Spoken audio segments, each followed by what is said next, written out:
अस्सलाम वालेकुम। सीरियतन में खुशामदीद। मैं हूँ फातिमा नासिर और इस खूबसूरत सुबह का आगाज़ एक साथ करते हैं। उम्मीद करती हूँ कि आप लोग सब खैरियत से हैं और अपना बहुत बहुत ख्याल रखें। ऑफकोर्स कोशिश करें कि जितना भी हो सके काइंडनेस के साथ पेश आएँ, क्योंकि आपकी कोई छोटी सी बात, कोई छोटा सा एक्शन किसी और के दिन जो कि शायद परेशानी में या मुश्किल में गुजरा उसे आसान कर सकता है। कभी मत भूलें कि हर किसी की अपनी स्ट्रगल होती है, अपनी पेस होती है लाइफ में, और हम किसी के साथ कंपैरिजन करें उसका हमें कोई फ़ायदा नहीं होता है। अपनी पेस पे चलते रहें अपनी ज़िंदगी में, जिस भी जगह पे आप खड़े हैं और जो भी अचीव करना चाहते हैं, जिस भी चीज़ों की तरफ आप बढ़ रहे हैं उनकी तरफ बढ़ते रहें और कंपैरिजन बिल्कुल नहीं करें।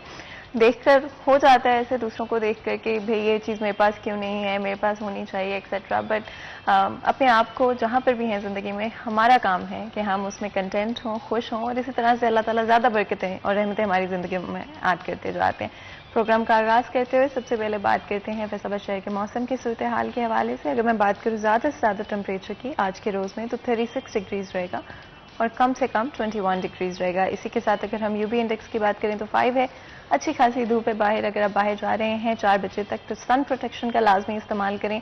अपने आप को हाइड्रेटेड रखें और स्पेशली धूप के वक्त अगर बाहर ज़्यादा वक्त गुजारें तो अपने सर को कवर करके रखें और ब्लैक कपड़े से कवर मत करें, बिकॉज ब्लैक बहुत ज़्यादा हीट अट्रैक्ट करता है। तो किसी और कलर का इस्तेमाल करें, लाइट कलर्स का इस्तेमाल करें जिनसे सूरज की रोशनी से अपने आप को आप बचा सकें। और साथ ही साथ अगर हम विजिबिलिटी की बात करें, इस वक्त 3 किलोमीटर है, कंपैरेटिवली बेहतर है, लेकिन हल्की सी हेज़ की वजह से विजिबिलिटी इम्पैक्ट हो रही है। अगर मैं हवा की बात करूं, हवा भी चल रही है लेकिन बहुत गर्म हवा है, इससे उससे टेम्परेचर जो है बल्कि ज़्यादा आपको महसूस हो रहा है, गर्मी आपको ज़्यादा महसूस हो रहा है। अगले 10 दिन में बारिश के कोई इम्कानात नहीं है एज ऑफ नाउ, लेकिन बड़ा ही अनप्रेडिक्टेबल मौसम होता है और हमेशा तब्दील होता रहता है। और ऑफकोर्स आपको पता है हर दिन का आगाज़ एक पॉजिटिव मैसेज, एक पॉजिटिव सोच के साथ करते हुए एक दिन एक नेकी में मुफ्ती अहमद अली हमारे साथ मौजूद है। चलते हैं उनके पास। नहमदुहु व नसल्ली अला रसूलिहिल करीम, अम्मा बाद। मेरे दोस्तों, बुजुर्गों, भाइयों और मेरी बहनों, आज का मेरा पैगाम ये है कि आखिरी जो हकूक़ है मरने वाले के माल के साथ, वो ये है कि 1/3 की वसीयत के बाद जो माल बचेगा वो वरसा में तकसीम होगा। आजकल हमारे मुआशरे में बहनों को हिस्सा नहीं दिया जाता। हालांकि रसूल अकरम सल्लल्लाहु अलैहि वसल्लम की एक हदीस, आप अलैहिस्सलातु वस्सलाम ने फरमाया, मन क़ता मीरास वारिसिही, जिसने किसी वारिस को मीरास से महरूम किया, अल्लाह क़यामत के दिन उसे जन्नत की विरासत से महरूम करेंगे। इसलिए मेरे भाइयों, देखना, बहनों को हिस्सा देना। अल्लाह मुझे भी आपको भी इस पर अमल करने की तौफीक अता फरमाए। व आखिरु दावाना अल्हम्दुलिल्लाहि रब्बिल आलमीन। इसी पैगाम के साथ आज के दिन का आगाज़ करते हैं। एंड ऑफकोर्स आपको पता है कि हमेशा एज अ पर्सन ग्रो करने की कोशिश करते रहना चाहिए ज़िंदगी में। बहुत सारे ऐसे वक्त आते हैं जहाँ पे हमें लगता है कि शायद इससे आगे हम बढ़ नहीं पाएंगे या इससे आगे हमें तब्दीली की या बदलाव की ज़रूरत नहीं है। बट ज़िंदगी में अगर एक चीज़ कांस्टेंट है तो वो तब्दीली और बदलाव है, और जितना जल्दी हम उसको एम्ब्रेस कर लें उतना ही हमारे लिए अच्छा रहता है, उतना ही हमारे लिए बेहतर रहता है। और किसी भी नई हैबिट को डेवलप करने में 21 दिन लगते हैं। तो अगर आप कोई भी नई हैबिट अपनी लाइफ में ऐड करना चाहते हैं, डेली रूटीन में स्पेशली आई थिंक एक्सरसाइज की हैबिट हमें ज़रूर ऐड करनी चाहिए। मेडिटेशन, योगा, इन चीज़ों से आपकी मेंटल हेल्थ भी इंप्रूव होती है और आपकी फिजिकल हेल्थ भी बेहतर होती है। और आप देखेंगे कि चाहे वो डिसीजन मेकिंग हो, चाहे वो नॉर्मल आपकी ज़िंदगी के स्ट्रेस हो, उनसे आप कितने बेहतर तरीके से अपनी लाइफ में डील कर पाएंगे। एंड ऑफकोर्स आपको पता है हमारी कोशिश रहती है कि फैसलाबाद शहर के इंपॉर्टेंट इश्यूज़ के हवाले से हमेशा बात करें।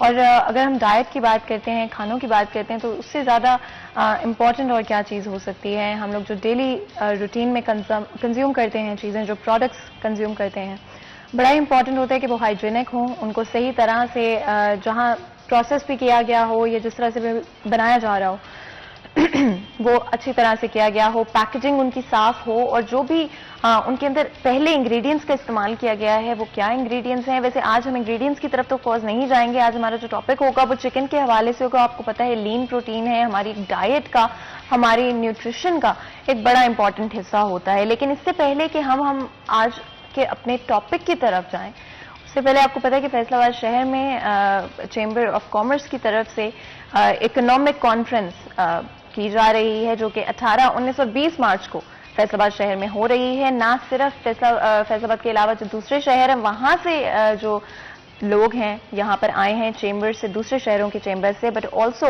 बाहर से भी फॉरेन भी लोगों को इंटरेस्ट भी डेवलप करवाया गया और उनको भी यहाँ पे बुलाया गया टू मेक श्योर कि इस कॉन्फ्रेंस के थ्रू ना सिर्फ नौजवानों तक नई तरह के जो टेक्निक्स हैं, जो नए तरीके हैं, जो नई डायमेंशन है बिजनेस की, टेक्नोलॉजी की, और उन दोनों को रिलेट करके उनको बताया जा सके कि किस तरह से वो अपने आप को बिजनेस में ऐड कर सकते हैं, लेकिन जो फॉरेन इन्वेस्टर्स हैं उनको भी इंटरेस्ट किया जा सके, उनको भी इंटरेस्ट जो है उनका डेवलप किया जा सकता हो।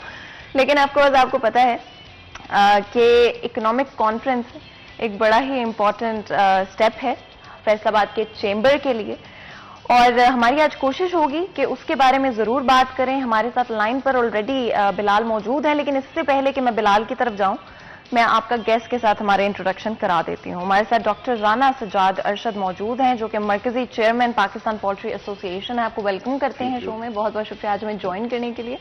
और साथ ही साथ जिस तरह से मैंने बताया कि बिलाल टोकर हमारे साथ लाइन पर मौजूद होंगे, बड़ी ही इंपॉर्टेंट और लैंडमार्क कॉन्फ्रेंस है ये जो कि इस वक्त फैसलाबाद शहर में हो रही है, और बिलाल से जल्दी से हम बात कर लेते हैं। अस्सलाम वालेकुम बिलाल, कैसे हैं आप?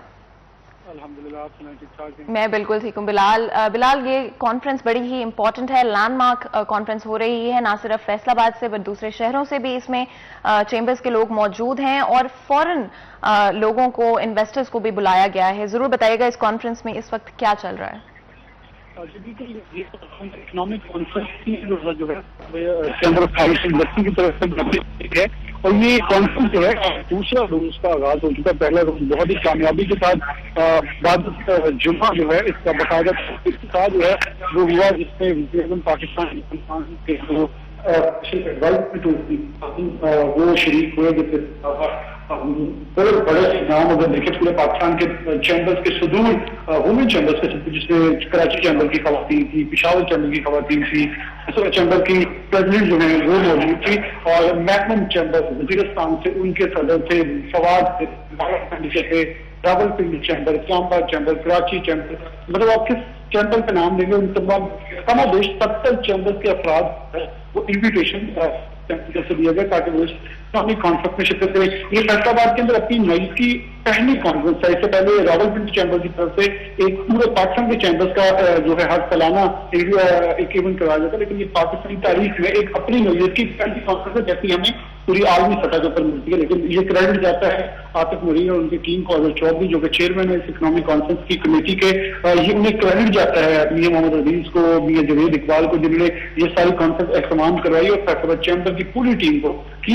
यकीनन तौर पर फातिमा आपने सही कहा, ये लैंडमार्क है, क्योंकि फॉरेन इन्वेस्टर जैसे कमर्शियल अताशी स्पेन के हैं तो वो आए हुए हैं, कमर्शियल अताशी ऑस्ट्रेलिया आजम सैन शाह मौजूद हैं, कीनिया की डिप्टी हाई कमिश्नर यहाँ मौजूद हैं, तो बड़े बड़े नाम जो है इस वक्त यहाँ हैं। आज अभी तक इस बात जो है रिजाक दाऊद मिनिस्टर जो मशीन है जेएलएम की कॉमर्स के वो पहुंच रहे हैं, जबकि डायरेक्टर टेक्सटाइल वो पहुंच रहे हैं, एक सीईओ सेहत कार्ड वो भी यहाँ पहुंच रहे हैं, तो इतने बड़े नाम जो है वो शिरकत करेंगे। अभी पहला सेशन जो पहले कल हुआ है उसका जो इस्लामिक बैंकिंग के ऊपर था, जिसमें कराची से बड़े नाम और इस्लामिक बैंकिंग के हवाले से जुबैर उस्मानी साहब जो कि तकी उस्मानी के बेटे हैं, साहबजादे हैं, वो शरीक हुए हैं। उन्होंने बहुत ही सेर हासिल गुफ्तगू जो है वो की है। आज आईटी सेशन चल रहा है, और ये सिर्फ ये नहीं है कि टेक्सटाइल्स उपरांत, और मैं ये बता दूं इन 3 रोज के अंदर टेक्सटाइल को सबसे कम इसलिए रखा गया ताकि फैसलाबाद से एक्सपोर्ट के लिए हिस्सा डाला जाता है, लेकिन पाकिस्तानी बरामदात को बूस्टअप करने के लिए एग्रीकल्चर, टूरिज्म, आईटी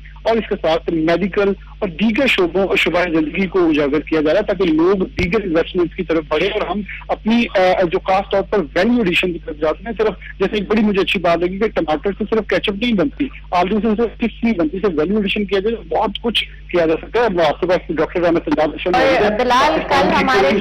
तारीख में अलग चीज के पहली बार मुमकिन हुए नाम है, इसके ऊपर बिलाशुबा ज्यादा डालेंगे ये कितनी अहमियत की हामिल है। एग्रीकल्चर हमारा मेन पॉइंट है, हम सोसाइटी की तरफ जाएं, क्या हम ये सब तबाह कर लेंगे अपनी इंडस्ट्री को, जहां हमारे पास कॉटन की ग्रोथ कम हो रही है, क्या कॉटन सिर्फ बनेगी, क्या कपड़े की पैदावार सिर्फ कॉटन के जरिए और किसी चीज से नहीं हो सकती। हमें तमाम पर्सपेक्टिव डिस्कस करने और लोग क्वेश्चन आंसर करें, बल्कि B2B मीटिंग्स के लिए भी चैम्बर में स्पेशल रूम जो है कॉन्फ्रेंस में वो एक्वायर किए कि वो ऊपर, और PHA Pakistan housing manufacture association और एफडूमा और पाकिस्तान बैटरी अब चौधरी एसोसिएशन के खास तौर पर स्पॉन्सर हैं इस इवेंट के अंदर, और एफडूमा की पूरी टीम मौजूद है। काशिफ ज़िया साहब PHA में मौजूद है, हाफिज राशिद मौजूद रहे, सैयद आलमदार पहुंच चुके हैं, आयसान मलिक एफडूमा के मरकजी चेयरमैन यहाँ मौजूद हैं, बिलाल जमील जो के साबिक सीनियर वाइस चेयरमैन हैं वो मौजूद हैं, एग्जेक्टिव मेंबरान शहजाद अहमद, शिदात हुसैन, खालिद नदीम, मोहम्मद तैयब और पूरी टीम यहाँ मौजूद है। एक बड़ा सेटअप जो है तारीख में पहली बार, और बिलाशुबा एक पहला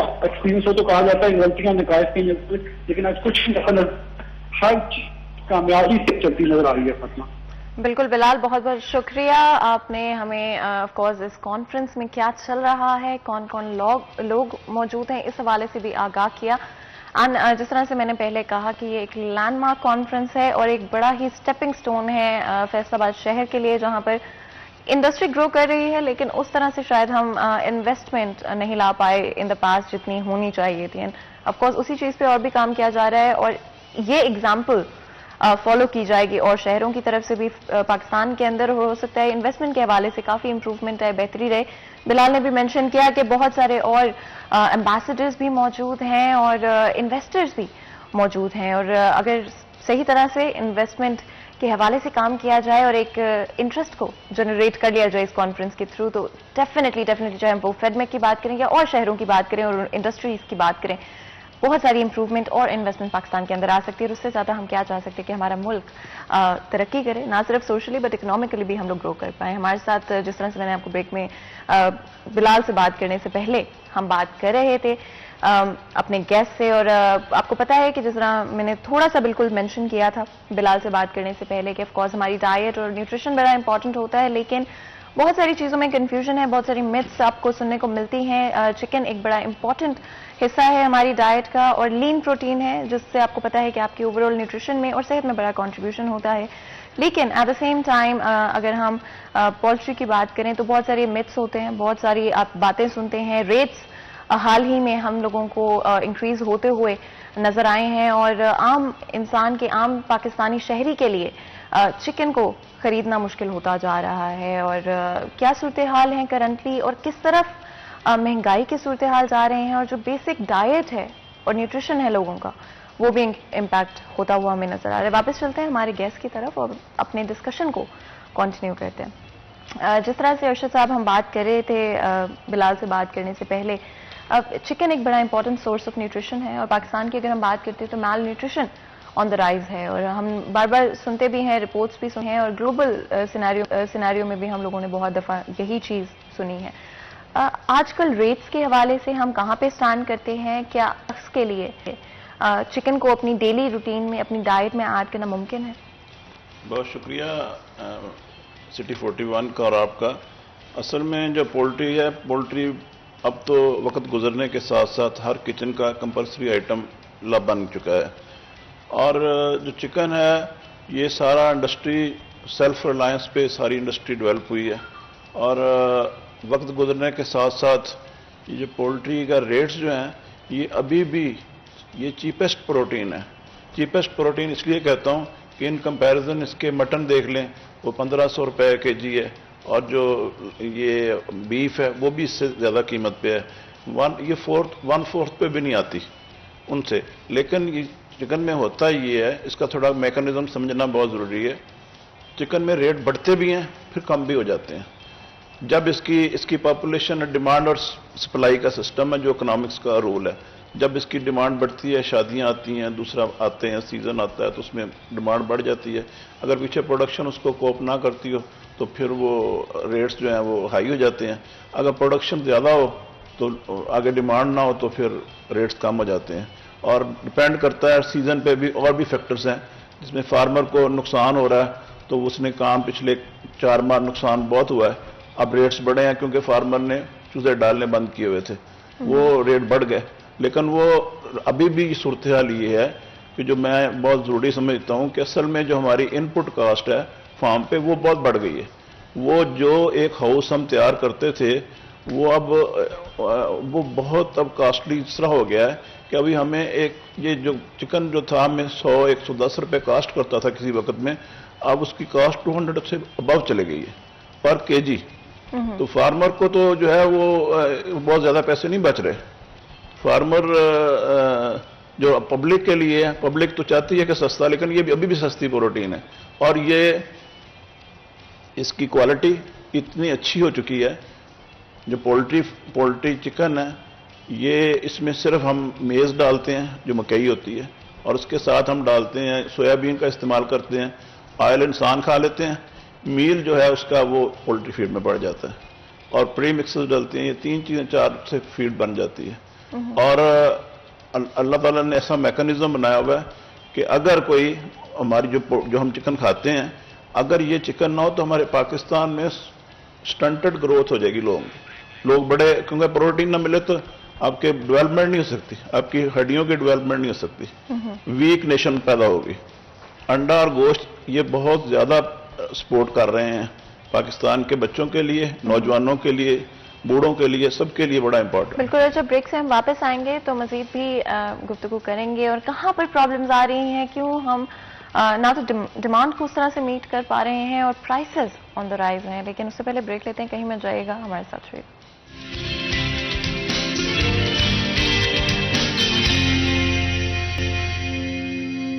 वेलकम बैक। सीरिया चैनल में एक दफ़ा फिर आपको खुशामदीद कहते हैं। ब्रेक में जाने से पहले आपको पता है कि हमारी बिलाल डोगर जो कि हमारे रिपोर्टर हैं, उनसे बात हुई इकोनॉमिक कॉन्फ्रेंस को लेकर इस वक्त फैसलाबाद में जारी है ऑफ कोर्स, लेकिन हमारा फोकस आज का रहेगा पोल्ट्री के हवाले से और डिफरेंट इश्यूज जो कि इंडस्ट्री में जनरेट हो रहे हैं। मैल न्यूट्रिशन पाकिस्तान में आम हो चुका है, स्टंटेड ग्रोथ तक बहुत सारे लोगों में मिलती है, और अगर इसी तरह से सिलसिला चलता रहा, इसी तरह से मीट प्रोडक्ट्स आम आवाम की पहुंच से दूर होते रहे, तो ये मसला सिर्फ और सिर्फ आगे चलते हुए और भी मजीद मुश्किल होता जाएगा आवाम के लिए। और उम्मीद ये होगी कि आज के इस डिस्कशन के थ्रू हम अवेयरनेस जनरेट कर पाएँ और इन मसाइल को हाईलाइट कर पाएँ। कितना इंपॉर्टेंट है यही हाईलाइट करना ज़रूरी है, और इदारों की तरफ से प्राइस कंट्रोल किया जाए, प्रोडक्ट्स को ज़्यादा बेहतर तरीके से देखा जाए और सॉर्ट थ्रू किया जाए, इससे पहले कि वो आवाम की तरफ जाते हैं। मजीद गुफ्तगू को अपनी करते हुए स्पेशली अगर रेट्स की बात करें, अंडों की प्राइसेस इस वक्त मार्केट में क्या है, और मजीद अगले कुछ महीनों में आपकी क्या प्रेडिक्शन होगी, क्या प्राइसेस मजीद बढ़ेंगे? जो अंडों की कीमत है वो तो इस वक्त फार्मर अपनी जेब से अदा कर रहा है, तो नुकसान में बेच रहा है जो अंडों की कीमत है। और जो चिकन की कीमत है वो इस वक्त फार्मर ब्रेक इवन से थोड़ा अबव है। लेकिन ये मैंने आपको पहले गुजारिश की है कि इसमें ऊपर नीचे चलता रहता है इसका सिस्टम। इसका पोल्ट्री का जो सिनेरियो है, डिमांड और सप्लाई का मेकअप, भी गर्मियाँ शुरू हो रही हैं, अंडों की डिमांड थोड़ी कम हो जाएगी, तो उसकी सेल भी कम है, उसका और सेल कम होने से उसके जो रेट्स हैं वो भी फार्मर की जो कॉस्ट ऑफ प्रोडक्शन है, इनपुट कॉस्ट है, उससे कम पे बिक रहे हैं अभी। अच्छा, तो ये प्रोडक्शन कॉस्ट से भी कम पे बिक रहे हैं, यानी कि फार्मर्स को कोई भी प्रॉफिट नहीं हो रहा। नहीं, प्रॉफिट नहीं, नुकसान में सेल कर रहा है। अभी जो मौजूदा सिनेरियो है उसमें वजह क्या है कि फीड के रेट्स बहुत बढ़ गए हैं। अच्छा, जो फीड के रेट्स हैं वो ऑलमोस्ट हमारे 3 साल में ये 2000 से 4400 4300 का बैग हो गया है, डबल से भी ज्यादा हो गए हैं। इसी तरह हर चीज के रेट्स बढ़ गए हैं, कुछ कोरोना की वजह से, कुछ वर्ल्ड इकोनॉमिक्स की वजह से। सोयाबीन जो है हमारी वो बहुत महंगी हो गई है, 40 50 60 रुपए केजी होती थी, अब 140 रुपए पे चली गई है। मकई जो होती थी वो 1000-1200 रुपए होती थी, वो अब 2019 में चले गई है। इसी इनपुट कॉस्ट भी बढ़ गई है, उनके रेट्स भी बढ़ गए हैं। लेकिन जो फार्मर को है, पब्लिक के पास, चूंकि हमारे इन्फ्लेशन बहुत रेट हाई है, पब्लिक के पास इतना पैसा नहीं है। जब चीज़ के रेट थोड़े बढ़ते हैं, वो सारा जो नुकसान का वो होता है, वो सारा फार्मर को भुगतना पड़ता है। बाकी सारी इंडस्ट्री तो आगे शिफ्ट कर देती है, लेकिन उसमें फार्मर, लेकिन अल्टीमेटली जब फार्मर को नुकसान होता है, फिर बैक चेन में सबको भी नुकसान होता है, क्योंकि फिर वो चूजा भी जो आज 80 रुपए का बिक रहा है, तो ये आप अंदाजा करें कि 5 रुपए 2 रुपए में भी बिकता रहा है। तो ये जब इस तरह की सूरत हाल होगी, इंडस्ट्री की इतनी फ्लक्चुएशन की, एक चीज़ 2 में भी बिक रही है, एक चीज़ 80 में भी बिक रही है, तो वो इसमें बहुत ज़्यादा नुकसान होते हैं। इसमें कुछ लोग ऐसे आ जाते हैं जो इतना नुकसान कर जाते हैं कि वो इंडस्ट्री से आउट हो जाते हैं। अच्छा, और जब हम चाहे वो हम चिकन की बात करें, चाहे हम एग्स की बात करें, इनकी क्वालिटीज होती हैं डिफरेंट, कि कुछ क्वालिटीज बेहतर हैं और कुछ क्वालिटीज उतनी अच्छी नहीं है। जो हमारी क्वालिटी है वो इस तरह नहीं होता। फार्म्स पे जब कंट्रोल शेड बन गए हैं, पहले ओपन हाउस होते थे, अब तो हमारा जो चिकन का और अंडों का जो शेड्स हैं वो उनका इतना ज़बरदस्त सिस्टम है कि एनवायरनमेंट की कंट्रोल सारा सिस्टम है, उनमें ह्यूमिडिटी कंट्रोल है, टेम्परेचर कंट्रोल है, उसमें सारी चीज़ें हमें यूनिफॉर्म टेम्परेचर देते हैं, हर चीज़ कंट्रोल्ड है और आगे उनकी प्रोडक्शन भी बड़ी स्मूथ है। सारा सिस्टम जो है वो इस तरह की कोई सूरत हाल नहीं है। तमाम जितने भी हैं, ख्वाह वो हमारे चिल्ड चिकन मिले या फ्रोज़न मिले या हमारा वेट मार्केट में ओपन बिके, ये सारे कंट्रोल शेड्स में ही तैयार होते हैं। अच्छा, और हाइजीन के हवाले से किस तरह से ख्याल रखा जाता है चिकन का, और जो ब्रीडिंग प्रोसेस भी होता है, कैसे ख्याल रखते हैं हाइजीन का? हाइजीन ही जो हमारे चिकन है वो फार्म लेवल पे तो हमने जो प्रोडक्शन है, चूज़ा हमारा आता है उसको हम पूरा सिस्टम है, मैंने आपको कहा कि वो कंट्रोल शेड है, उसमें छोटे चूज़े की और डिमांड होती है, फिर आगे ग्रोथ होती है, फिर उसकी रिक्वायरमेंट चेंज होती जाती है। वो जब उसको अच्छी फीड मिलती है, अच्छा चूज़ा है, एनवायरनमेंट अच्छा है, एटमॉस्फेयर अच्छा है, वो जब इस तरह की सूरत रहती है, टेम्परेचर यूनिफॉर्म रहता है, तो वो क्वालिटी बहुत अच्छी प्रोड्यूस करता है। हमारे अगर है तो उसमें ज़रूरत है इस वक्त बहुत ज़्यादा, जो जेन्युइन है कि हमारी जो शॉप्स हैं उनकी अपग्रेडेशन की बहुत ज़रूरत है। अच्छा। क्योंकि वहाँ सफाई का और चीज़ों का वो उस लेवल का नहीं है।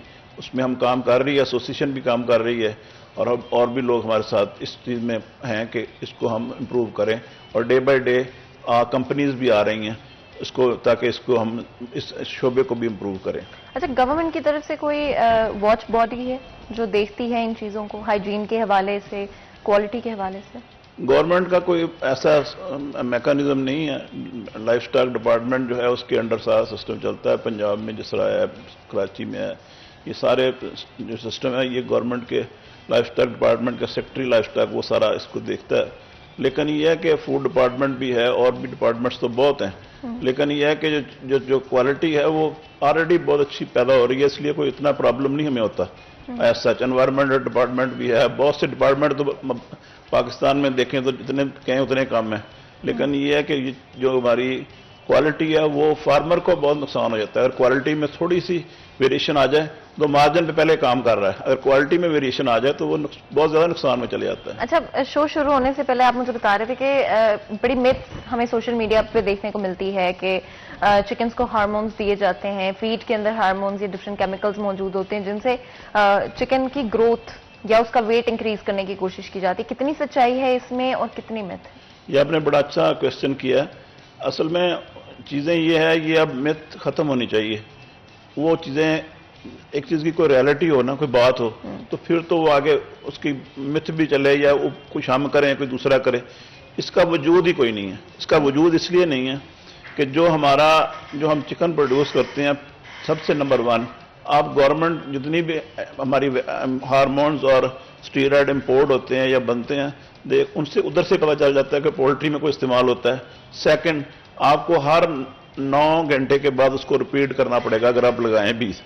तो हाउ इज इट पॉसिबल कि आपका 5-4 लाख 3-3 लाख के शेड हैं, कि किस तरह पॉसिबल है कि उसको आप 9 घंटे, पिछले भी खत्म नहीं होगा तो आगे अगली आप इंजेक्शन लगा रहे हैं, ये भी पॉसिबल नहीं है। चौथा ये है कि ये जो सोशल मीडिया पे है, मेरी रिक्वेस्ट है आपके चैनल के उसात से कि ये अब बिल्कुल ख़त्म होना चाहिए। जो बंदा भी जहाँ पे भी चेक करना चाहता है, हम एज एसोसिएशन भी, हम एज ए फार्मर भी, हम हाजिर हैं। हमारी जो ग्रोथ, लोग कहते हैं फिर इसकी ग्रोथ कैसे होती है, असल में लोगों को जो जेनेटिक मेकअप है ना, ये उसकी वजह से होती है। जो ब्रायलर है, it is for meet purpose. इसकी प्रोजनी को इम्प्रूव किया गया है। आफ्टर जिस तरह प्रोजनी होती है उसको इम्प्रूव किया जाता है, वो जेनेटिकली इम्प्रूव है। अगर ये इस तरह की सूरत हाल हो, अमेरिका में अब 9 पाउंड का चिकन बिकता है, वो भी 45-50 दिन में हो जाता है, इतने दिन का, इतने वजन का, ठीक है ना। आप समझते हैं कि दुनिया में, बाकी चले पाकिस्तान छोड़ें, तो दुनिया के किसी मुल्क में इस तरह की प्रैक्टिस हो सकती है? पूरी दुनिया में कहीं नहीं होती। जेनेटिकल मेकअप इसका इस तरह है कि जिसकी वजह से ये मीट पर्पस में है, ये इसलिए तैयार हो जाता है। इसका जो वेट है, ये वेट गेनिंग के लिए है। लेयर जो है हमारी, वो अंडे देने वाली मुर्गी, वो अंडे देती है, वो तो इधर से उड़ती है तो शेड के दूसरे किनारे पर चली जाती है, ओपन शेड में, जब उसकी रेयरिंग करते हैं। तो जो हमारा ब्रायलर है, ये मीट पर्पस के लिए है, इसका कोई तल्लक नहीं है ये कि ये क्यों इतना जी, ये कैसे बड़ा। इसको हम बैलेंस डाइट देते हैं, इतनी बैलेंस देते हैं कि हम एज ए ह्यूमन भी उतने कैलोरीज और उतने एनर्जी और उतनी प्रोटीन, हमें नहीं पता कि हमने दिन में कितनी ली हैं, लेकिन हमारे बर्ड को पता है कि उसने कितनी ली हैं। इसलिए ये चीज़ें जो है साइंटिफिक बुनियाद पे हुई हैं, इसमें किसी किस्म की कोई भी मिथ जो है वो क्रिएट नहीं होनी चाहिए, क्योंकि अगर किसी को शक है तो वो हमारे साथ, हमारे किसी फार्म पे, हमारी किसी भी इंस्टीट्यूट से, हमारे किसी भी ब्रीडिंग फार्म पे, ब्रॉयलर फार्म पे हम उसको पूरा दिखा सकते हैं। अच्छा, मतलब आपकी तरफ से श्योरिटी है इस बात की कि किसी भी तरह के हार्मोनल इंजेक्शंस या कोई भी और चीज़ नहीं दी जाती। एंड ऑफ कोर्स मजीद भी गुफ्तगू करेंगे। और सबसे ज़्यादा इंपॉर्टेंट पॉइंट जो कि मैं चाहती हूँ जब हम ब्रेक से आए वापस तो बात करें, वो स्पेशली एसोसिएशन के क्या गोल्स हैं, क्या एम्बिशंस और ऑब्जेक्टिव्स लेकर आएगी, बिकॉज ये पहली दफ़ा इलेक्शंस हुए हैं इस एसोसिएशन के पोल्ट्री के हवाले से। लेकिन उससे पहले ब्रेक लेते हैं, कहीं में जाएगा हमारे साथ रहिए।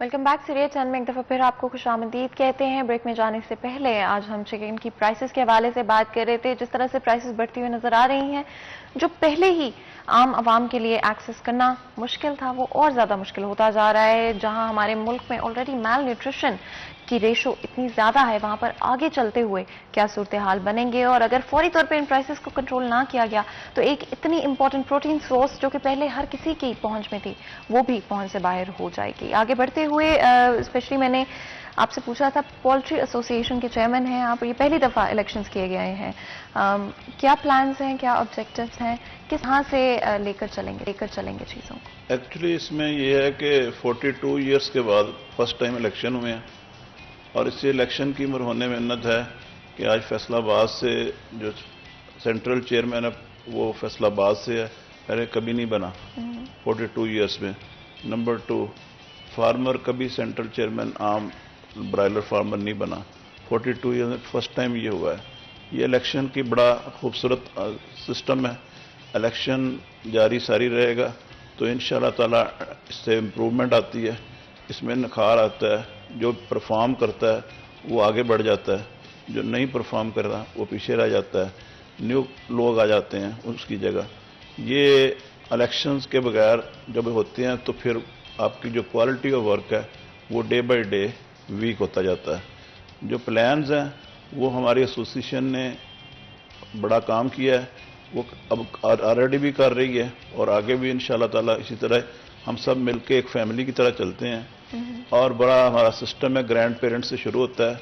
ग्रैंड पेरेंट की कंपनीज हैं पाकिस्तान में, उसको फिर ब्रीडर फार्म्स की हैं, फिर आगे ब्रॉयलर फार्म्स और लेयर फार्म्स हैं, फीड मिल्स हैं, हैचरीज हैं, और मेडिसिन वाले लोग हैं, इक्विपमेंट वाले लोग हैं। ये सब हम लोग मिलके एक दूसरे के साथ बड़ा अच्छा कोऑर्डिनेशन से चलते हैं।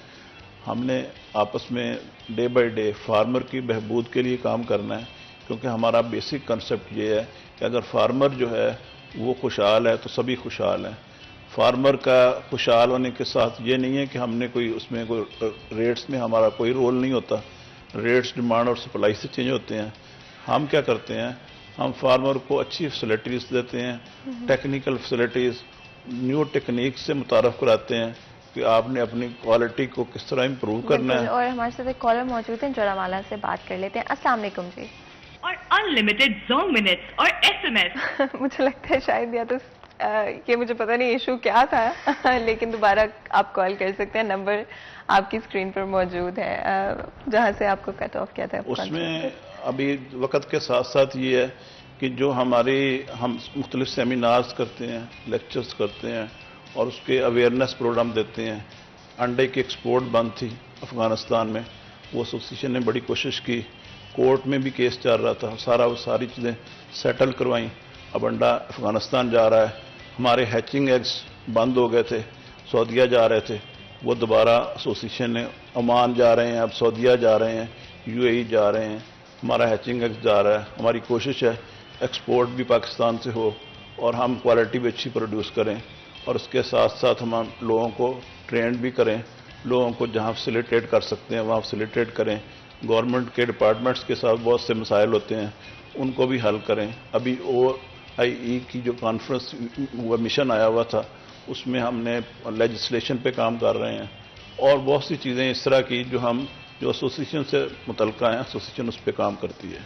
एंड ऑफ कोर्स फीड के हवाले से अगर बात करें, अवेलेबिलिटी किस तरह की है इस वक्त? फीड जी, फीड क्या आसानी से मिल जाती है फार्मर्स को? फीड का ये सूरत हाल है, फीड तो मिल जाती है आसानी से, लेकिन अब जो चीज़ें हैं हमारी जो हमारे पहले सिर्फ पाकिस्तान में आता था, सोयाबीन मील आता था, अब केक आता है, सीड आता है। सीड जो है उसमें जो क्रश पाकिस्तान में होता है और वहीं पे वो जो ऑयल है वो ह्यूमन इस्तेमाल कर लेते हैं। मील जो है वो अवेलेबल है, वो कोई प्रॉब्लम नहीं है, क्योंकि ये जो हमारा सोयाबीन मील है ये आता है ब्राज़ील से, अर्जेंटाइन से, अमेरिका से, ये 3 मुल्क हैं जहाँ से आता है। और अच्छा, फीड हमें इंपोर्ट क्यों करनी पड़ती? ये बड़ा अच्छा क्वेश्चन है। इसमें एक्चुअली ये है कि हमारा जो मेन सोर्स है मकई, मेज़, हमारा पाकिस्तान उसमें खुद कफील है, हमें कहीं से मंगवानी नहीं पड़ती। हमें उल्टा गवर्नमेंट से भी थोड़े दिन पहले हमने प्रेस कॉन्फ्रेंस कि मकई की एक्सपोर्ट हो रही है उसको बंद किया जाए, क्योंकि जितनी मकई अवेलेबल है वो हमारी लोकल पाकिस्तान की यूज़ के लिए ज़रूरी है। बिल्कुल। और उसके साथ जो हमें सोयाबीन है, मैं आपके इस प्रोग्राम की वसातत से ये भी कहूँगा, क्योंकि आप आज इकोनॉमिक कॉन्फ्रेंस भी हो रही है और उसमें भी सारी एग्रीकल्चर डे है आज, एग्रीकल्चर के हवाले से, कि पाकिस्तान में सोयाबीन की काश्त होनी चाहिए।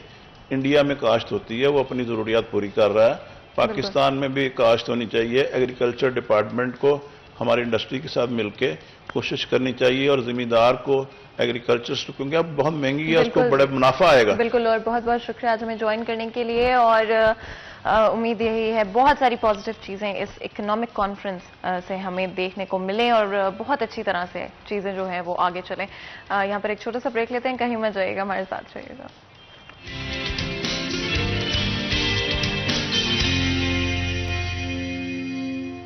वेलकम बैक सीरिया टर्न में एक दफ़ा फिर आपको खुशामदीद कहते हैं। अब वक्त है मेरे फेवरेट सेगमेंट यानी कि किचन के सेगमेंट का। ऑफ कोर्स मैं ऑलरेडी किचन में आ चुकी हूँ। आपको पता है कि इस सेगमेंट के दौरान मैं इस बात पे एम्फेसिस करती हूँ कि अपनी फिजिकल और मेंटल हेल्थ को प्रायोरिटी बनाएं और ज़िंदगी में चाहे जितने भी काम हों, जितने भी प्रोजेक्ट्स हों, जितनी भी चीज़ें हों जो कि आप करना चाहते हो, हमेशा हमेशा सबसे पहले अपनी सेहत को रखें। बिकॉज कोविड-19 में जो एक लेसन हम सब ने सीखा है वो यही है कि अगर आपकी सेहत अच्छी है तो उससे ही आप बाकी सब कुछ कर पाएंगे। अगर आपकी सेहत अच्छी नहीं है, गॉड फॉरबिड, तो बाकी हर चीज़ करना, छोटे से छोटे काम को भी करना मुश्किल हो जाता है। अपनी सेहत को नंबर 1 प्रायोरिटी बनाएं। अपनी डेली रूटीन में से सिर्फ और सिर्फ 5 से 10 मिनट निकालना शुरू करें और अपनी हेल्थ के ऊपर फोकस करें।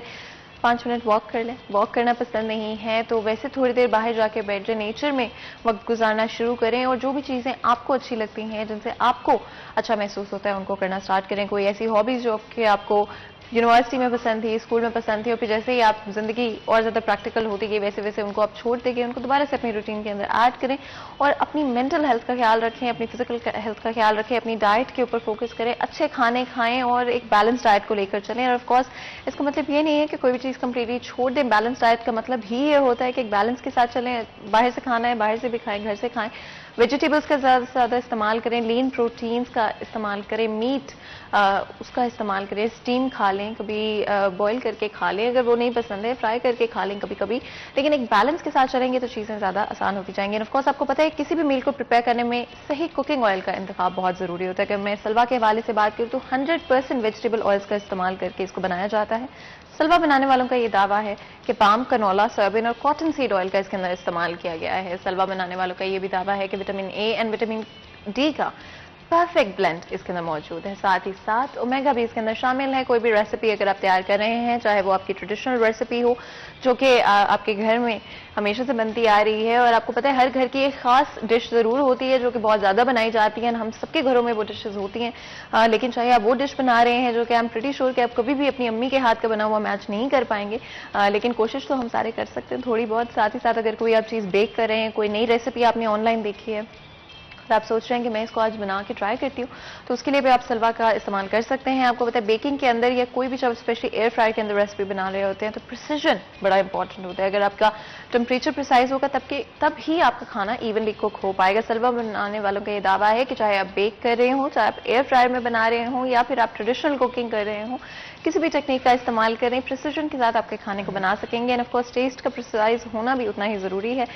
ये भी सलवा बनाने वालों का दावा है कि चाहे वो टेस्ट का प्रिसीजन हो या टेम्परेचर का, दोनों चीज़ें आपको मिलेंगी। एंड साथ ही साथ हम देसी हैं, फैसलाबादी भी हैं और पंजाबी भी हैं, और खाना हमारी ज़िंदगी का बहुत ही इंपॉर्टेंट हिस्सा है। ना तो हम खाने पे कॉम्प्रोमाइज़ कर सकते हैं और ना ही सेहत पर। और सलवा बनाने वालों का ये दावा है कि टेस्ट और सेहत किसी पर भी आपको कॉम्प्रोमाइज़ नहीं करना पड़ेगा। उनके लिए आप लोग नंबर 1 प्रायोरिटी हैं। आपकी रिक्वायरमेंट्स और नीड्स को ख्याल में रखते हुए, आपकी सेहत को ख्याल में रखते हुए हर प्रोडक्ट को बनाया जाता है। ऑफ कोर्स आपको पता है कि जब भी हम कोई रेसिपी बना रहे होते हैं, स्पेशली जिस तरह से गर्मियाँ अब दोबारा से आ गई हैं और बड़ा ही अचानक गर्मियों का मौसम स्टार्ट हुआ है, बिकॉज यूजुअली हमें कुछ हफ्ते बीच में मिलते हैं जहाँ पर बड़ा अच्छा सा मौसम होता है, बड़ा नॉर्मल सा मौसम होता है। लेकिन बड़ी उदासी की बात इस दफ़ा ये है कि हम लोग बिल्कुल एक्सट्रीम सर्दी से एक्सट्रीम गर्मी की तरफ आ गए हैं और हमें बीच में जो वक्त था थोड़ा सा नॉर्मल मौसम का, वो इस दफ़ा एंजॉय करने को बिल्कुल नहीं मिला है। और आपको पता है कि ऑफकोर्स चाहे वो गर्मियाँ हो सर्दियाँ हो, एक चीज़ जो कि हमारी रूटीन का हिस्सा हमेशा रहती है वो ऑफकोर्स चाय है। और हम सबके,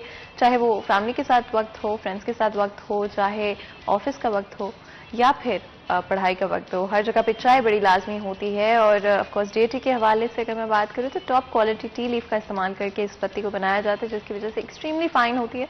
किसी भी चाय में 3 चीज़ें बहुत इंपॉर्टेंट रोल प्ले करती हैं, जिसमें ऑफकोर्स टेस्ट, टेक्सचर और खुशबू है। डीएटी बनाने वालों का ये दावा है कि तीनों चीज़ों पर बहुत फोकस किया गया है। साथ ही साथ डीएटी की 2 क्वालिटीज़ मार्केट में अवेलेबल हैं, जिसमें extreme quality packing, yellow packing है, और साथ ही साथ डीएटी दाने वाली जो कि रेड पैकिंग में अवेलेबल है। अगर आप तेज़ पत्ती वाली चाय पीना पसंद करते हैं तो डीएटी दाने वाली का इंतखाब करें, और अगर आप थोड़ी कम पत्ती वाली चाय पीना पसंद करते हैं तो definitely DAT extreme quality yellow packing को आप खरीद सकते हैं।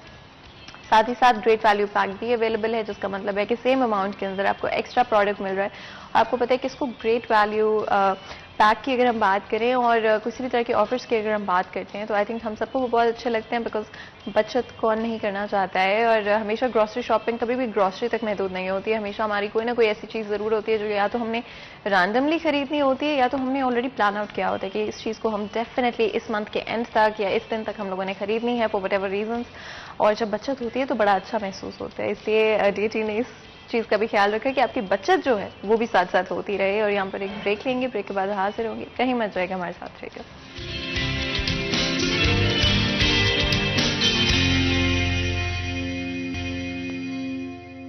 वेलकम बैक सीरिया 10 में एक दफ़ा फिर आपको खुशामदीद कहते हैं। आपको पता है ब्रेक में जाने से पहले हमारे किचन का सेगमेंट जारी था, जिसमें हम हेल्थ के हवाले से ज़रूर बात करते हैं, और आज हमारी कोशिश होगी कि उसी टॉपिक को फर्दर लेकर चलें। आज की दुनिया में, आज की ज़िंदगी में हर चीज़ वक्त पर हो जाती है, मोर और लेस, लेकिन उसमें एक चीज़ जो कि रह जाती है वो हमारी सेहत है। अपनी सेहत को प्रायोरिटाइज करना, फिर चाहे वो हमारी मेंटल हेल्थ हो या फिर हमारी फिजिकल हेल्थ हो, हर काम जिंदगी का चलता रहता है, बट जो सबसे इम्पॉर्टेंट चीज़ है जिसकी वजह से हम हर काम कर पाते हैं उसी को हम इग्नोर कर देते हैं। आज हमारी गुफ्तगू स्पेशली लंग हेल्थ के हवाले से होगी। और आपको पता है कि कितना इम्पॉर्टेंट है वो, चाहे फिर हम पीस के हवाले से बात करें या फिर हमारे बॉडी के फंक्शंस के हवाले से बात करें। ऑक्सीजन एक बहुत बहुत इंपॉर्टेंट रोल प्ले करता है और लंग्स उसमें ऑक्सीजन को कैप्चर करने में एक बड़ा इंपॉर्टेंट रोल प्ले करते हैं। ब्रीदिंग बहुत इंपॉर्टेंट होती है, लेकिन बजाय इसके कि मैं आपको डॉक्टर बनने की कोशिश करूं और डिटेल्स बताऊं इसकी, हमारे साथ जो हमारे आज खास मेहमान होंगे उन्हीं से इस हवाले से बातचीत करेंगे। इससे पहले कि मैं हमारे मेहमान का इंट्रोडक्शन कराऊं आपको, एक छोटा सा पैकेज है वो पहले देख लेते हैं।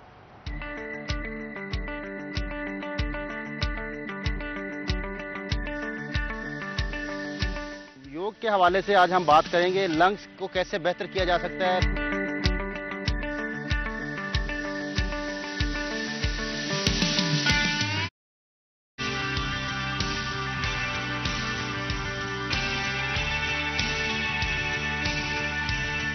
कैमल पोज क्योंकि शुरू में करना ज़रा काम आसान होता है, तो इसलिए हमने जो है वो इसको थोड़ी वेरिएशन की है ताकि सारे लोग कर सकें। बाजू सीधे रखते हुए ऊपर देखेंगे और सीने को ऊपर की तरफ उठाएंगे। लेकिन अगर आप तकिए के बगैर करना चाहें तो फिर कोहनियों का सहारा लेते हुए, एल्बोज का सहारा लेते हुए आप इस तरह लेट जाएं।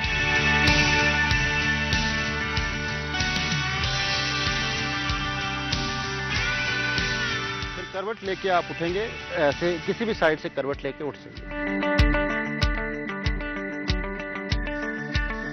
इस तरह नीचे जाएंगे कि अपनी बॉडी को, हिप्स को ऊपर उठाते जाएंगे, हील्स टच करेंगे।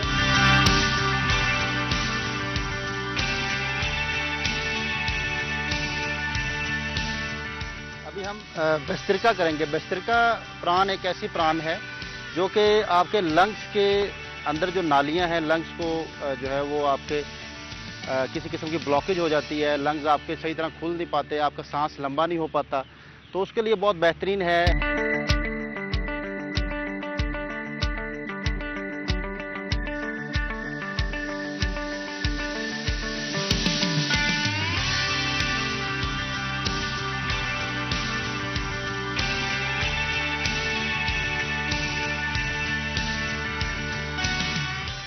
तो जी आप लोगों ने पैकेज देखा जिसमें ऑफ कोर्स आपको ये भी पता चल गया होगा कि आज हमारे मेहमान कौन हैं और योगी नईम आज हमारे साथ मौजूद होंगे जो कि योगा एक्सपर्ट हैं and one of a kind yoga में आई थिंक स्पेशली पाकिस्तान के अंदर पहली दफ़ा इतना काम किया जा रहा है, इतनी अवेयरनेस जनरेट की जा रही है हेल्थ के ऊपर, मेंटल हेल्थ के ऊपर और फिजिकल हेल्थ के ऊपर। एंड ऑफ कोर्स आज का हमारा टॉपिक लंग हेल्थ के हवाले से होगा, किस तरह डिफरेंट चीज़ों को अपनी रूटीन में ऐड करके, एक्सरसाइजेस को ऐड करके हम अपनी लंग हेल्थ को इम्प्रूव कर सकते हैं। तो सबसे पहले हमारे बहुत ही खास मेहमान को वेलकम करते हैं शो में। बहुत बहुत शुक्रिया आज हमें ज्वाइन करने के लिए। और एक बड़ी इंपॉर्टेंट खबर भी है जो हम अपनी ऑडियंस के साथ शेयर करना चाहते हैं, क्योंकि ऑफकोर्स आपने अपनी पहली बुक, जो कि मुझे पता है कि काफ़ी अरसे से आप जिस पर काम कर रहे थे, वो फाइनली पब्लिश हो चुकी है और मुझे पता है आपके पास पढ़ी भी हुई है। अगर आप थोड़ा सा इसको दिखाएं, ये बुक इवन तो इसमें जितना भी थॉट प्रोसेस है वो सारा आपका अपना है और जितनी नॉलेज है वो आपकी अपनी है। तहरीर इसको सैयद अबैदुल्ला शाह ने किया है और ऑलरेडी ये मार्केट में अवेलेबल है। इस बुक के हवाले से हमारी ऑडियंस को थोड़ा सा बताएं। जी, ये बिल्कुल जदीद योग के नाम से हमने एक बुक, हमारा स्कूल ऑफ योग जो है, आपको जैसे हमने पहले एक प्रोग्राम में डिस्कस किया था कि हमारा प्रोग्राम है कि कोई ऐसी डिग्री इशू करें जो कि बाकायदा तौर पर पहली दफ़ा पाकिस्तान में डिग्री इशू करें, जिसमें हम योग के जो है वो उसके वो रामूज को खोलें जो छुपे हुए हैं। सिर्फ एक्सरसाइज को योग ना समझा जाए।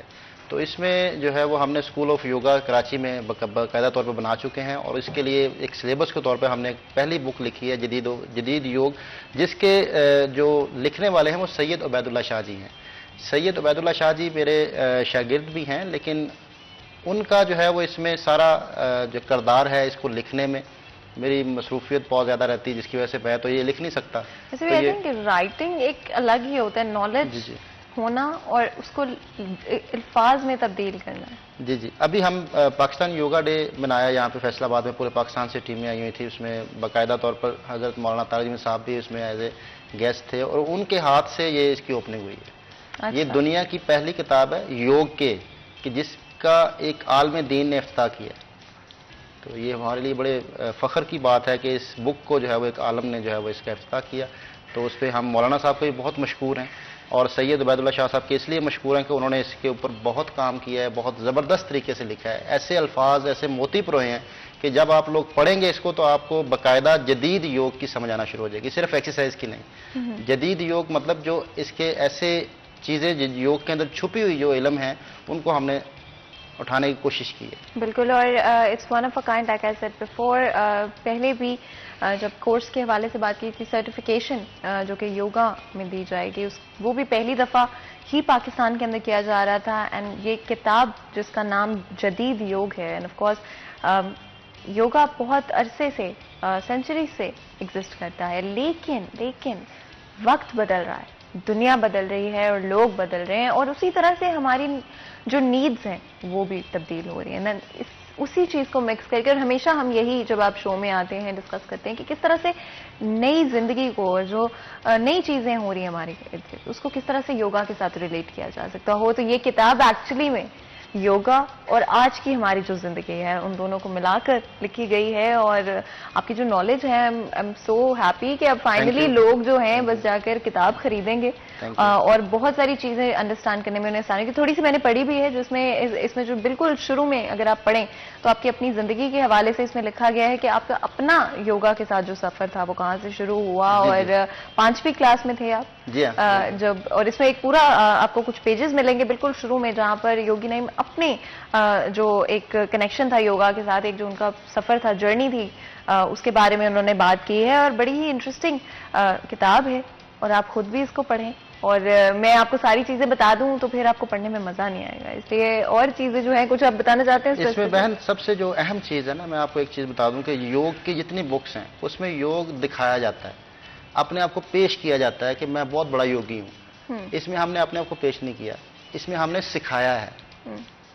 बहुत बेसिक योग लेकर जिसको आप किताब से देख के कर सकें, ना कि आप वो पोज देख के आप ये कहें कि शायद मैं कभी कर पाऊंगा कि नहीं, आपकी हसरत रह जाए। ऐसे पोजेस में कोई शामिल नहीं किए। अच्छा, यानी कि हर उम्र के लोग, हर तरह के लोग इसको कर सकते हैं? हर तरह के लोग कर सकते हैं, बगैर उस्ताद के इससे आप सीख सकते हैं। ये योग सिखाया गया है इसके। अच्छा, और ये बड़े मजेदार बात है कि आपको किसी उस्ताद की ट्रेनिंग की जरूरत नहीं होगी, खुद आप कर पाएंगे। और लंग्स की जो हेल्थ, ऑफ कोर्स, जो कि आज हमारा टॉपिक भी है, जी जी, उस हवाले से भी जरूर बताएं। क्या एक्सरसाइजेज हैं, किस तरह के पोजेज हम अगर ऐड करें अपनी रूटीन के अंदर, और स्पेशली उन लोगों के लिए जिनको कोई एक्सपीरियंस नहीं है योगा के साथ? सबसे पहले बहन इस चीज को समझना जरूरी है कि लंग्स खराब क्यों होते हैं।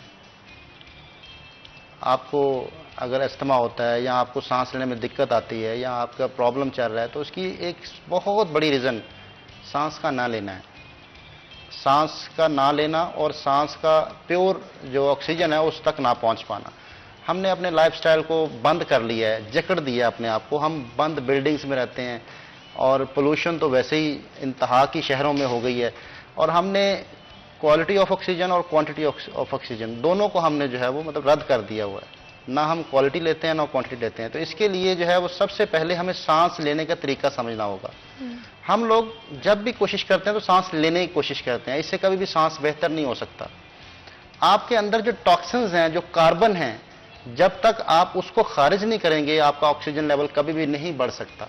ऑक्सीजन लेवल बढ़ाने का एक ही तरीका है कि कार्बन को निकालिए। दो ही चीजें हैं, कार्बन निकलता है, ऑक्सीजन जाती है। जब तक हम निकालने पे फोकस नहीं करेंगे, सांस को खाली नहीं करेंगे, लंग्स को, बर्तन को खाली नहीं करेंगे, कोई और चीज न डाल नहीं सकती उसके अंदर। अगर कुछ और डालना है तो पहले जो बर्तन में गंद है उसको खारिज करना पड़ेगा। अभी जो है वो सबसे पहले तो मैं ये बुक आपको देना चाहूंगा।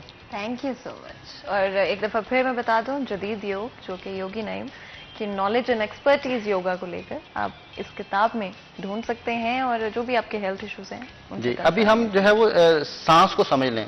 हम जब सांस लेते हैं, किसी को बोला कि गहरा लंबा सांस लें, तो वो सबसे पहले अपने सीने को ऊपर उठाएगा, ऐसे गहरा सांस लेते हैं। ये बदकिस्मती से सांस गहरा नहीं है, ये छोटा सांस है। सांस गहरा होता है जो लंग्स की तह तक आप ऑक्सीजन लेवल पहुंचाएं, जो कि बारीक तह है, जहां पर ऑक्सीजन की जरूरत है, जहां पे बाकायदा कार्बन पड़ी हुई है, उसको निकालना है। तो हम जब सीने को ऊपर उठा लेते हैं, आपके रिब्स के जरिए से जो है वो आपके लंग्स प्रेस हो जाते हैं। जो पहले से बारीक नालियां हैं वो और प्रेस हो जाती हैं, जिससे फिर होता यह है कि आप आधे हिस्से से सांस लेते हैं, आपका सांस फूलेगा। आप पहाड़ों में जा रहे हैं, आप किसी भी जगह जा रहे हैं, आपका सांस फूलेगा। आप वॉक कर रहे हैं, सांस फूलेगा। और ये कहा भी जाता है कि ब्रीदिंग बड़ी इंपॉर्टेंट है, चाहे आप एक्सरसाइज कर रहे हो, चाहे different forms of intensive exercises हो, फिजिकल एक्टिविटी हो, उसके दौरान ब्रीदिंग बड़ी इंपॉर्टेंट होती है। कॉलर हमारे साथ मौजूद है, बात करते हैं। अस्सलाम वालेकुम जी। अस्सलाम वालेकुम जी, कैसे हैं आप? जी, मैं बर्बाद करीब से रहने वाला थी। मुझे आपसे एक सवाल पूछना था। जी जी, पूछें। कि वो जो जिनकी डिलीवरी होती है, जिनके पेट भर जाते हैं, मुझे उसके लिए एक्सरसाइज करनी थी आपसे। आपकी आवाज थोड़ी सी कट रही है, आप अगर सवाल दोबारा दोहरा दें जरा ऊंची आवाज में। डिलीवरी वगैरह होती है ना, जिसके पेट भर जाते हैं, उनकी बारे में मुझे आपसे पूछना था कि इनको कम करने के बाद बड़ा पता। अच्छा, फैट लॉस के हवाले से पूछ रही हैं, बेली फैट के हवाले से? जी जी बिल्कुल, बहुत बहुत शुक्रिया कॉल करने का, और बड़ा इंपॉर्टेंट सवाल। और एक्चुअली योगी ने, मैंने एक रिसर्च पढ़ी कुछ वक्त पहले कि क्यों सब कॉन्टिनेंट के जो लोग हैं, बिकॉज हम ये देखते हैं कि एशिया के जो लोग हैं उनमें ज्यादा टेंडेंसी होती है पेट निकल आने की, और लीन मसल कम होता है और फैट मसल ज्यादा होता है, और थोड़ा सा खाना खाएं तो फौरन हमें लग जाता है। और मुझे पता है बहुत सारे लोग इस बात पे रिलेट करेंगे कि खाने को वो कहते हैं ना, सूंघते हैं तो वजन बढ़ना शुरू हो जाता है। अब इसके पीछे जो रिसर्च में लिखा हुआ था कि क्योंकि हमने सब कॉन्टिनेंट में बहुत सारे ड्राउट देखे हैं, हमने देखा है कि खाने के हवाले से शॉर्टेज हो गई और लोगों को बड़े कम खाने पे सरवाइव करना पड़ा, और इस तरह की बड़ी सिचुएशंस आई जहां पर एग्रीकल्चर बिल्कुल तबाह हो गया, और इस तरह की चीजें in the past few 100 years, जिसकी वजह से ये डेवलपमेंट हुई और हमारे बॉडीज का ये स्ट्रक्चर है। सही है, गलत है? ये बिल्कुल सही है। ये सही है। इसीलिए हम फैट को स्टोर कर पाते हैं ज्यादा अरसे तक, और जल्दी हमारी बॉडी जो है वो स्टोर कर लेती है। बिल्कुल स्टोर करती है। और हमारे अंदर ऐसे एक प्रॉब्लम है, जो ये हमारे बड़े शरीर के लोग हैं, हम हर खाने को आखिरी खाना समझ के खाते हैं। हम कभी भी ये नहीं सोचते कि अगला भी मिलना है। हमेशा हम खाना और ये खाते हैं। मेंटालिटी भी आपको लगता Mentality- है इसी वजह से जनरेट हुई फूड शॉर्टेजेस? फूड शॉर्टेजेस की वजह से, बिल्कुल। मैं इसलिए कह रहा हूँ कि आपने जो बात की बिल्कुल ठीक है। हमने जब भी खाना खाते हैं तो बहुत ज़्यादा पेट भरते हैं। हम 7 नालियाँ पेट की हैं ना, हम 8वीं भी भर लेते हैं। जो खाने की नाली सीने के अंदर है, जहाँ से खाना डिलीवर होता है आपके मैदे तक, हम उस तक भरते हैं, यहाँ तक, फिर हम कहते हैं खाना खा लिया आपने। तो ये बहुत बड़ी एक प्रॉब्लम है। और दूसरी सबसे बड़ी पता वजह, क्यों नहीं चलता कि किस तरह से अंदाजा लगाया जाए कि भैया अब पेट भर गया है, भर गया है और अब बस करें खाना?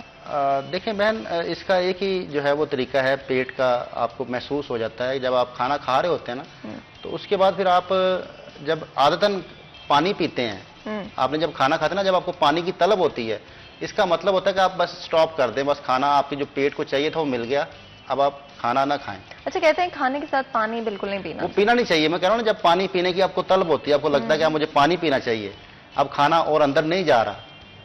पानी तभी पिया जाता है ना जब खाना दिक्कत होती है अंदर जाने में, निगला नहीं जाता, तो हम कहते थोड़ा सा पानी पी लो। जब पानी पीने की नौबत आ जाती है तो इसका मतलब होता है कि ये आखिरी अब जो लुकमा ले ली है, अब इसके बाद खाना ना खाया जाए। अच्छा। क्योंकि खाना और पीना ये 2 डिफरेंट चीजें हैं, 2 फाइलें आप खोलते हैं दिमाग की। आप एक फाइल खोलेंगे तो उसकी जो है वो काम करने की सलाहियत ज्यादा होगी। आप 2 फाइलें खोलेंगे किसी भी कंप्यूटर में तो उसकी सलाहियत कम हो जाएगी। इसी तरह इंसानी जिस्म के साथ जब आप पानी मिक्स करते हैं खाने के, तो आपका डाइजेस्टिव सिस्टम खराब होगा, आपका पेट निकलेगा, आपके कार्बन रहना शुरू हो जाएगा, आपका सांस छोटा हो जाएगा। जब आपने लंग्स को स्पेस ही नहीं दी, आपने खाने से भर लिया अपने पेट को, आपका जो सांस लेने का जो सही तरीका जो हम डिस्कस कर रहे थे अभी, जैसे फैट की बात हुई है, तो फैट कम करना बहुत आसान है। अगर आपको सांस की रूटीन समझ आ जाए तो आप फैट लॉस कर सकते हैं, कोई इशू नहीं है, किसी मुशक्कत की जरूरत नहीं है, किसी किस्म की आपको जो है वो एक्सरसाइज की जरूरत नहीं फिजिकली।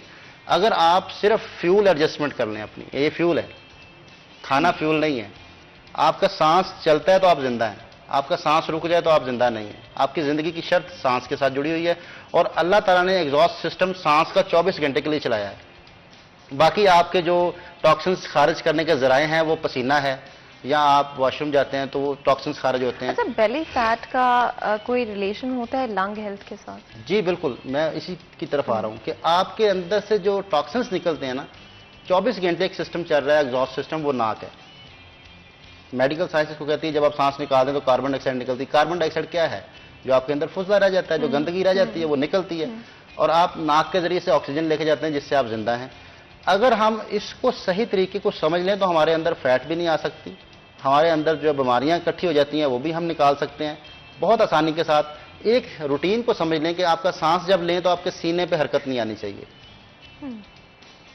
आप कभी छोटे बच्चे को देखें, उसका कभी सीना नहीं हिलता, जब वो सांस लेता है तो पेट से चल रहा होता है, उसका पेट हिलता होता है, नाभि प्राण जिसको योग ने कहा, डायफ्रामेटिक। अगर आप सर्च करेंगे तो डायफ्रामेटिक प्राण या डायफ्रामेटिक ब्रीदिंग सर्च कीजिएगा तो उसमें आपको डिटेल्स भी मिल जाएंगी। अगर इंसान अपने प्योर सांस की तरफ आ जाए, जो एक्चुअल सांस आपकी बॉडी की रूटीन है, उस पे आपको कभी फैट नहीं हो सकती। बेसिकली डीप ब्रीदिंग आप कहना चाह रहे हैं? जी जी, उसमें सांस को पहले खारिज कीजिए पेट को दबाते हुए, सांस निकल गई, अब आपको सांस लेनी नहीं पड़ेगी, खुद सांस आएगा। पेट को सिर्फ ढीला छोड़ दें, पेट को सिर्फ ढीला छोड़ें, आपकी सांस लंबी आएगी और लंग्स की तह तक आपकी सांस पहुंचेगी। अगर इस रूटीन को आप एक्टिव कर लें, इससे बगैर मशक्कत के आपके पेट के मसल्स की एक्सरसाइज हो रही है। वरना आप कोई भी आप रैप्स करते हैं, कुछ भी आप बर्पीज करते हैं, कुछ भी आप पेट की एक्सरसाइज करते हैं, कोर मसल्स की एक्सरसाइज करते हैं, उसमें आपके पेट पे प्रेशर आता है, क्रैम्प्स पड़ जाते हैं, आपके बहुत ज़्यादा तकलीफ होती है आपको कुछ भी करने के लिए। चिनअप्स करने हैं आपने, उसके लिए आपके पेट पे बहुत ज़्यादा तकलीफ होती है। लेकिन अब देखें, सिर्फ सांस को आप पेट से चला लें,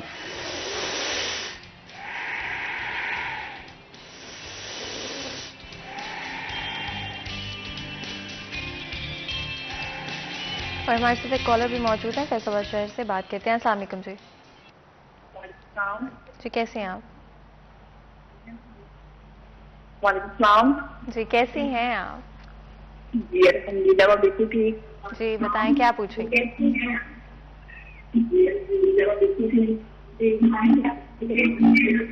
जी मुझे ओवरवेट के बारे में जानना था कि फैट लॉस के लिए हम क्या कर सकते हैं, योगा के मुताबिक। बिल्कुल जी, बहुत बहुत शुक्रिया कॉल करने का। और जब भी आप कॉल करते हैं तो टीवी की वॉल्यूम बंद कर लिया करें, क्योंकि वरना आपकी आवाज़ और हमारी आवाज़ ही हमें डबल में सुन रही होती है, तो समझ नहीं पाते हम बात को। लेकिन आपकी बात आगे समझ, ओवरवेट और योगा किस तरह से रिलेट कर सकते हैं? देखिए, योगा में बहुत सारी ऐसी चीज़ें मौजूद हैं जिससे आपका ओवरवेट हो या फैट लॉस करना चाहते हैं आप, तो उससे आप कंट्रोल कर सकते हैं। जैसा कि एक आसान ख़वातीन घर में बैठे कर सकती हैं, ये रिंग फिंगर को पकड़ लिया करें, जोर नहीं लगाना, सिर्फ हल्का से इसको फोल्ड करके पकड़ लिया करें।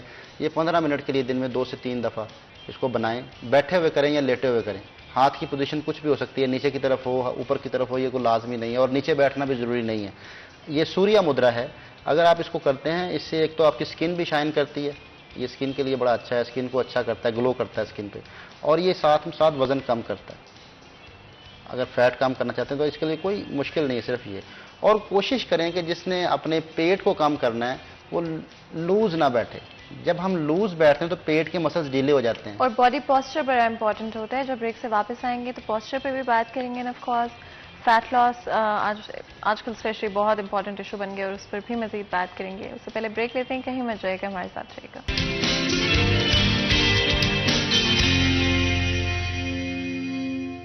Welcome back. सीरियल 10 में एक दफ़ा फिर आपको खुशामदीद कहते हैं। ब्रेक में जाने से पहले आज हम योगा के बारे में बात कर रहे हैं। ऑफ कोर्स आपको पता है किस तरह से हम लंग हेल्थ को रिलेट कर सकते हैं अपनी ओवरऑल हेल्थ के साथ, चाहे वो हम मेंटल हेल्थ की बात करें, फिजिकल हेल्थ की बात करें। ऑफ कोर्स सब कॉन्टिनेंट में एक बहुत इंपॉर्टेंट इशू बेली फैट के हवाले से होता है, ओबेसिटी के हवाले से होता है। जहाँ पर आज की दुनिया में हम अपनी हेल्थ को प्रायोरिटाइज करने की कोशिश करें, वहीं पर फिटनेस पर भी बहुत ज़्यादा काम किया जा रहा है और होना भी चाहिए। और ब्रेक में जाने से पहले हमारी कॉलर की तरफ से एक सवाल आपके लिए था, जहाँ पर ओबेसिटी के बारे में उन्होंने पूछा और किस तरह से बेली फैट को हम योगा के थ्रू कम कर सकते हैं। और आप कुछ पोजेस थे जो बता।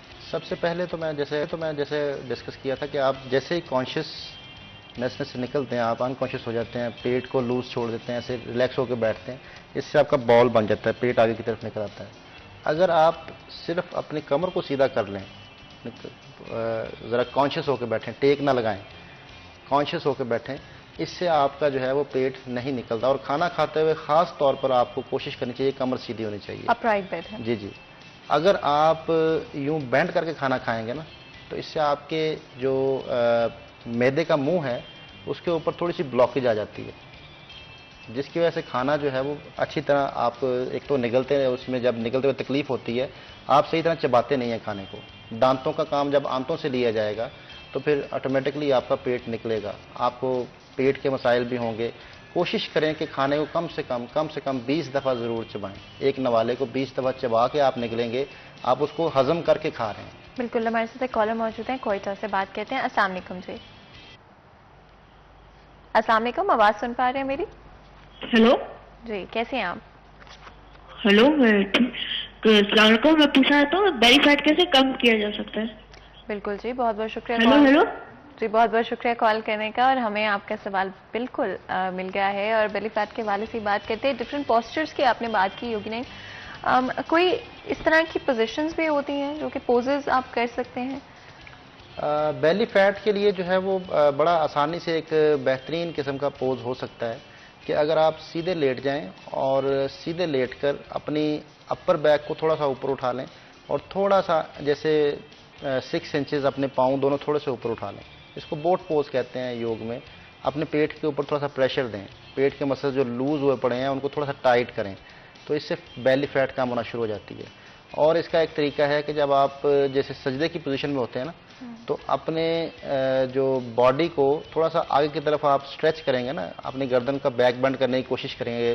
सजदे की पोजीशन में आपका माथा ज़मीन पे लगा हुआ है, अपनी जो कमर है उसको आगे की तरफ ज़रा धकेलें, आपकी गर्दन पे बैक बेंड आएगा तो इससे आपका पेट सिकुड़ेगा। जब पेट पे सिकुड़ापन आएगा तो उससे पेट आपका काम होना शुरू हो जाता है। ये आसान वर्जिशें हैं अगर आप करना चाहें।